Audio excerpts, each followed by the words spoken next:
नमस्कार दोस्तों, स्वागत है आपका A to Z स्टोरीज अद्भुत ऑफिशियल।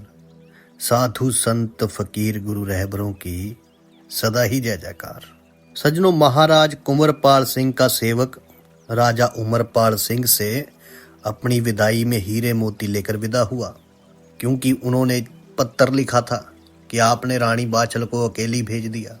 जब इस बात का अफसोस हुआ उमरपाल सिंह जी को, तो उन्होंने फिर हीरे मोती देकर भेजा और कहा कि हम अपने बेटे राजा जेवर सिंह को भेजेंगे। और फिर जेवर सिंह जी को गए हुए हैं जंगलों में।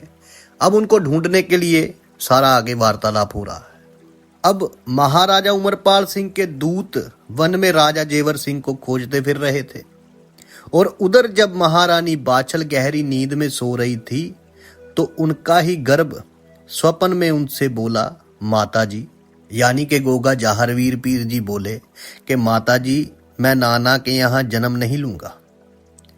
जो बच्चे अपने ननिहाल में जन्म लेते हैं, उसके साथी बच्चे उसे ननुआ ननुआ कहकर चिढ़ाया करते हैं, क्योंकि पद्मनाग थे ना वहाँ। गोगा जी जो बाद में बने पद्मनाग के अवतार थे।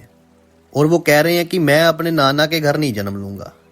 अब अपनी गर्भ की बात सुनकर महारानी बाछल की नींद खुल गई। महारानी बाछल असमंजस में पड़कर बोली, तू अच्छा मेरे गर्भ में आया है, ना दिन को चैन ना रात को नींद। मेरे दुखों का तो अंत ही नजर नहीं आता। मैं तो तब तक जाने से ही रही जब तक कोई बुलाने नहीं आएगा। अपनी माता की बात सुनकर गोगा जी महाराज जाहरवीर पीर गर्भ में से ही बोले, माता धीरज धर धीरज, अधीर मत हो। महायोगी गुरु गोरखनाथ जी की कृपा होनी चाहिए। अब मेरा चमत्कार देखो। महारानी बाछल से इतना कहकर अपने बाबा उमरपाल सिंह की आंख में दर्द पैदा कर दिया और भुआ छबीलदे के सिर में आधा शीशी का दर्द, जिससे उमरपाल सिंह अपनी आंख पकड़कर बेचैन और भुआ छबीलदे अपना सिर पकड़े दुखी थी। उसे यही दिखाई दिया कि मेरी दर्द वाली आंख बाहर निकलकर गिर पड़ेगी। अब इधर इन बाप बेटी का बड़ा बुरा हाल था।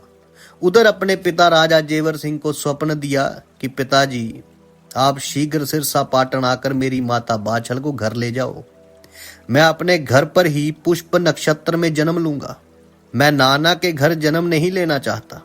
इधर राजा जेवर सिंह इस स्वप्न के बारे में विचार मग्न थे और उधर दूत उन्हें ढूंढता हुआ वन में आ पहुंचा और राजा जेवर सिंह को उनके पिताजी की आज्ञा सुनाई।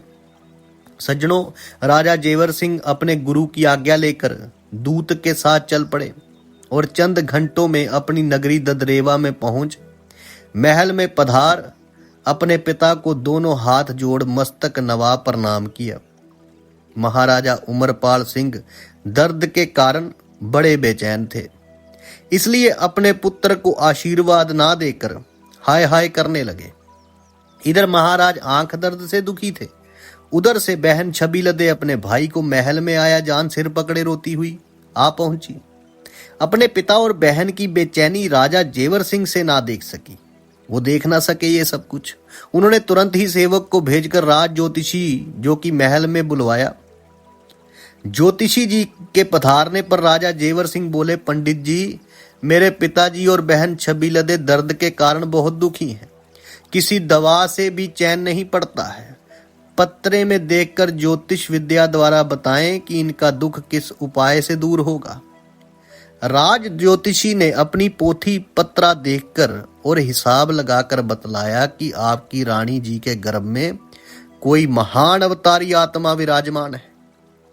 उस बच्चे के चमत्कार के कारण ही इन दोनों को बीमारी ने धर दबाया है, और जिसका इलाज किसी भी वैद्य के बस की बात नहीं। आपके पिता व बहन के षड्यंत्र ने ही महारानी बाछल को बिना वजह घर से निकाला है। इससे इन दोनों को उस चमत्कारी बालक ने अपना चमत्कार दिखलाया है। जब तक महारानी बाछल घर पर नहीं आएंगी, तब तक इन दोनों की बीमारी बजाय घटने के बढ़ने की संभावना अधिक है। अब राजा ज्योतिषी की बातें उनके वन में देखे स्वप्न से बिल्कुल मिलती जुलती थी, इसलिए राजा जेवर सिंह के हृदय में बैठ गई ये बात। उन्हें विश्वास करना पड़ा कि बिना सिरसा पाटन जाए ये मुश्किल आसान नहीं होगी, मगर कौन से मुंह से वहां जाऊं? मुझे तो इन दिनों इन दोनों की करतूतों के कारण बड़ी लज्जा आ रही है। इन्होंने तो मुझे सर उठाने के काबिल भी नहीं छोड़ा, पर बिना जाए भी काम नहीं चल सकता, इसलिए जाना ही पड़ेगा। प्यारे बंधुओं, राजा जेवर सिंह अपने पिता महाराज उमरपाल सिंह से हाथ जोड़कर बोले, पिताजी, आपने ज्योतिषी महाराज की बातें सुनी, अब आप जैसी आज्ञा दे वैसा ही किया जाए।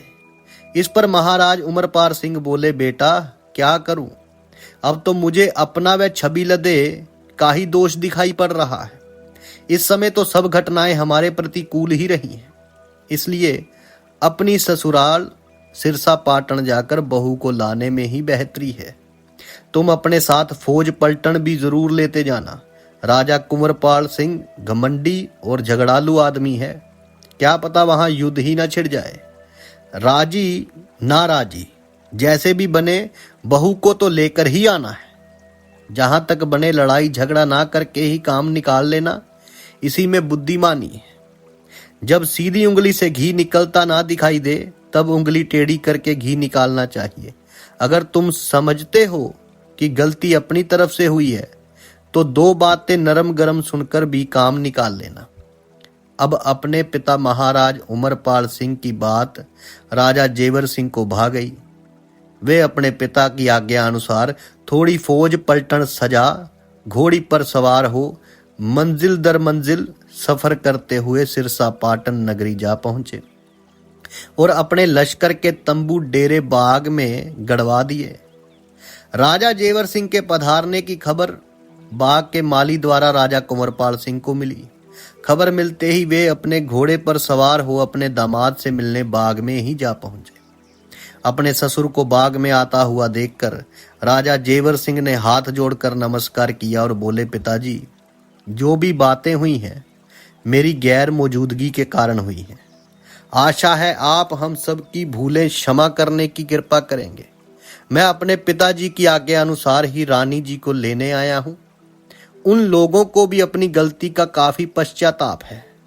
अपने दामाद की बातें सुनकर राजा कुंवरपाल सिंह का गुस्सा एकदम ठंडा पड़ गया और वे प्रसन्न होकर उनका हाथ पकड़ बातें करते हुए उन्हें महल में ले आए और उन्हें अपनी रानी सारंगदे के पास बैठाकर बाग में ठहरी फौज पलटन के खाने पीने के बंदोबस्त में लग गए। राजा जेवर सिंह के सिरसा पाटन में पधारने की खुशी में बड़ा भारी जश्न मनाया गया। तमाशे, नाच गानों से नगरी में खुशी की लहर दौड़ गई। राजा जेवर सिंह सबकी निगाह बचाकर मौका देख महारानी बाछल से मिले, जो कुएं के पास अपने कच्चे धागे वाले पलंग पर विश्राम कर रही थी।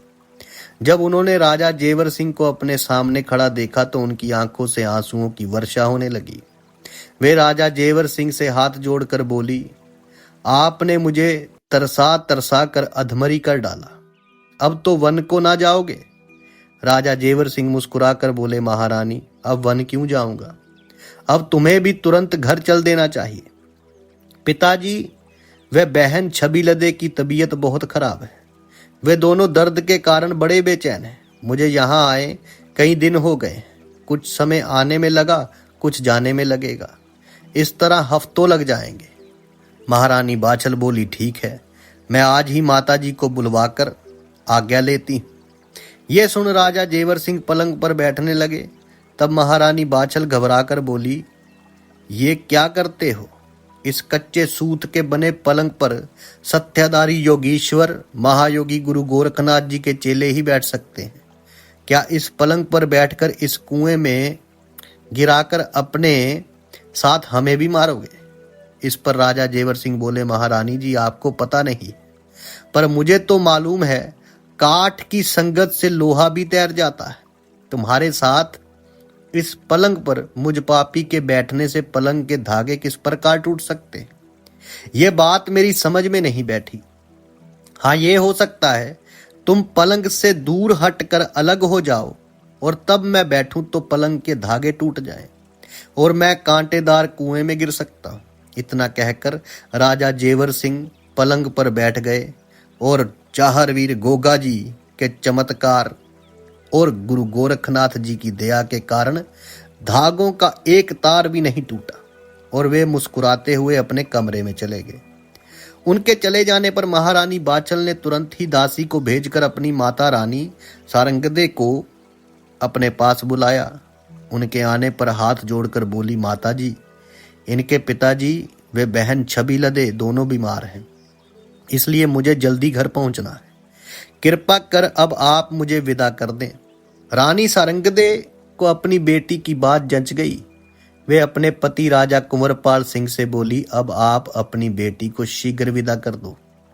दामाद जी को घर जाने की जल्दी है, उनके पिता व बहन बीमार हैं। रानी सारंगदे की बात सुनकर राजा कुंवरपाल सिंह ने विदाई का इंतजाम करवाया और भेंट में कपड़े लत्ते, धन जेवर, मिठाई, पकवान, जो कुछ भी बेटी दामाद को देना था देकर महारानी बाचल को विदा किया। राजा जेवर सिंह अपने सास ससुर को प्रणाम कर अपनी फौज पलटन को साथ लेकर हंसी खुशी ददरेवा नगर में आ पहुंचे और अपने पिता व बहन छबीलदे को भला चंगा पाया, जो कि गोगा जी जाहरवीर जी महाराज के चमत्कार से कभी के भले चंगे हो चुके थे। अब आगे गोगा जी का जन्म किस प्रकार हुआ, उनके जन्म पे क्या क्या जश्न मनाए गए और आगे की वार्तालाप आपसे साझी करेंगे अगली वीडियो में। तब तक के लिए आप सबका धन्यवाद। आप सबके भीतर बसे उस परमात्मा को मेरा प्रणाम।